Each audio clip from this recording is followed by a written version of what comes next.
E aí, pessoal?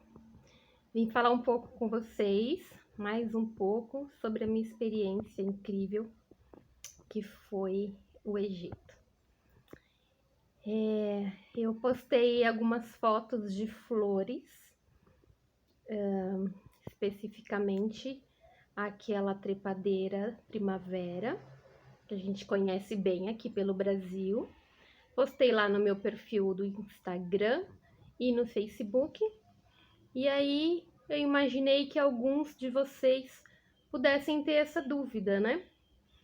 Mas ué, no Egito não é só areia, não é só deserto, não é só Saara. Então, da onde vem a vegetação? E aí eu vim falar um pouco sobre isso com vocês. Bom, lembrando que quando você tira uma foto, você tem a visão da pessoa que está tirando a foto, amadora ou não. E essa visão é tudo baseado naquilo que você acredita, naquilo que você realmente crê, naquilo que você gosta, naquilo que mais te chama atenção. Então, eu gosto muito de natureza, adoro flores, principalmente aquelas que enchem os olhos, os arbustos enormes. E quando eu via isso no Egito, era o que mais me chamava atenção, justamente também porque era uma crença minha, de achar que no Egito só tinha areia e deserto, múmias e pirâmides. Só que não. Bom, realmente a maior parte do Egito é o deserto do Saara. Se você olhar pelo próprio mapa, é muito pouca a vegetação. E você tem aqui alguns oásis no meio do deserto, mas são pouquinhos. E quando você olha, quando você passa de uma cidade a outra, de um vilarejo ao outro, você tem noção que na verdade é só deserto mesmo, porque é só areia. É só areia, areia, areia, areia. É uma infinidade de areia, um deserto. Você não vê uma lagartixa, não vê uma cobrinha, você não vê nada. Absolutamente nada. E, contudo, quando você se aproxima do rio Nilo ou de algum de seus afluentes, então a vida começa a aparecer, a natureza começa a apontar para você. Então, toda a vegetação, toda a natureza, digamos assim, toda a plantação, ela está situada às margens do rio Nilo, né? O rio Nilo que hoje, até então, é considerado o maior rio do planeta.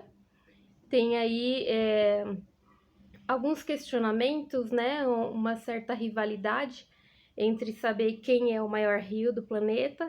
Até então estavam entre o rio Amazonas e o rio Nilo, mas alguns estudos recentes fizeram novas descobertas e descobriram que o rio Nilo realmente é o maior rio do planeta e com mais de 7.000 quilômetros de extensão. É muito grande, enorme. Para vocês terem uma ideia, ele começa, olhando pelo mapa, ele começa ali em Uganda, ali embaixo de Uganda. Então ele praticamente pega a África inteira, do norte ao sul, se você for ver bem. Ele é realmente um rio bem extenso. E para quem não sabe, o rio Nilo, ele é a única fonte de água para o Egito. Então, vocês têm noção da importância que é esse rio para aquele país, né? Para aquele lugar. O rio Nilo, ele realmente é a única fonte que tem de água. E aí talvez você se pergunte, mas não chove, não chove lá. De acordo com o que eu até perguntei para o nosso guia, para o Habib, ele nos informou que chove em torno de 3 vezes ao ano. 3 vezes ao ano. Aí eu fiquei imaginando, 3 vezes ao ano. Se for fazer aí uma ligeira comparação, aqui em São Paulo, uma semana sem chover já é um caos. Imagina você ficar 6 meses sem chuva. Ia ser realmente uma loucura. Então, realmente a fonte para plantação, para consumo, fonte de água que eles têm, é o próprio Rio Nilo. O Rio Nilo que vem lá de baixo de Uganda. Então, se você for ver ali no mapa, toda a vegetação que você vai ter é em torno, ali nas margens, à esquerda e à direita do Rio Nilo. Se concentrando um pouco mais ali no Cairo, onde tem a maior parte ali, né? Onde é maior do que as outras províncias ali para baixo, de acordo com o mapa, né? E eu acabei tirando essas fotos realmente quando a gente estava próximo ao rio e também quando a gente estava pelo cruzeiro. Depois eu faço um outro vídeo para falar para vocês com mais detalhes sobre o cruzeiro, o mini cruzeiro que a gente fez pelo Rio Nilo, né? Você vai subindo o rio e visitando alguns templos que tem ali. Então, toda essa vegetação que eu achei foi às margens do rio. Inclusive, quando a gente estava em Hurghada, a gente foi de ônibus ali para Luxor. E o caminho, assim, tava realmente deslumbrante, deslumbrante. O caminho, eu não me lembro ao certo, mas se eu não me engano, era a província de Quina. O caminho todo era forrado de primavera.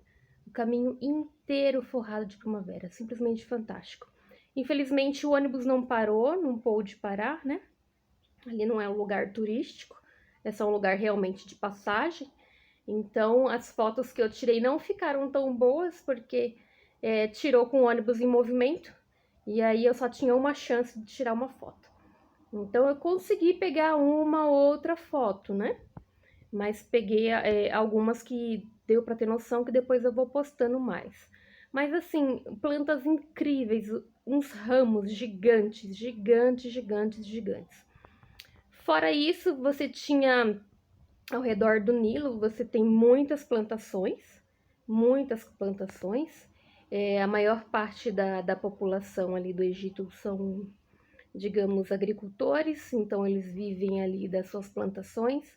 E você tem, assim, campos gigantescos, gigantescos de tamareiras. As tâmaras, eu não sei se vocês também sabem, mas as tâmaras, ela vem de um pé de palmeira. Isso também eu fiquei chocada quando eu vi. Eu achei que tâmara era simplesmente uma árvorezinha, mais propriamente dita, como se fosse um pé de oliveira, né? Um pé de azeitona, no caso. Mas só que não. As tamareiras, elas são palmeiras gigantes. São palmeiras gigantérrimas, né? E elas dão aqueles cachos parecido com os nossos coqueiros aqui, né? Com os coqueiros que a gente está acostumado a ver.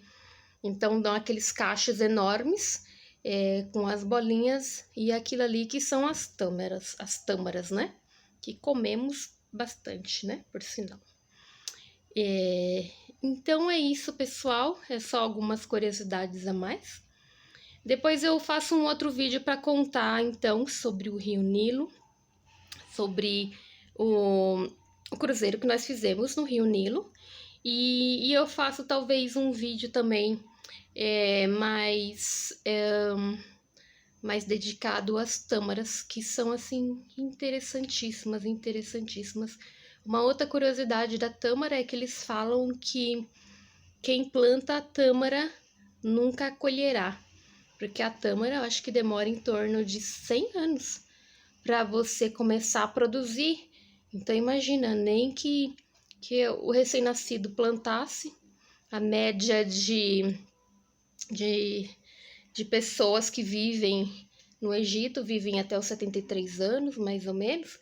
Então, mesmo que um recém-nascido plantasse, ele não ia conseguir fazer a colheita, né, do fruto dessa árvore que ele cultivou a vida inteira. É bem interessante, né? Pelo menos eu achei. Bom, então é isso. Vou ficando por aqui.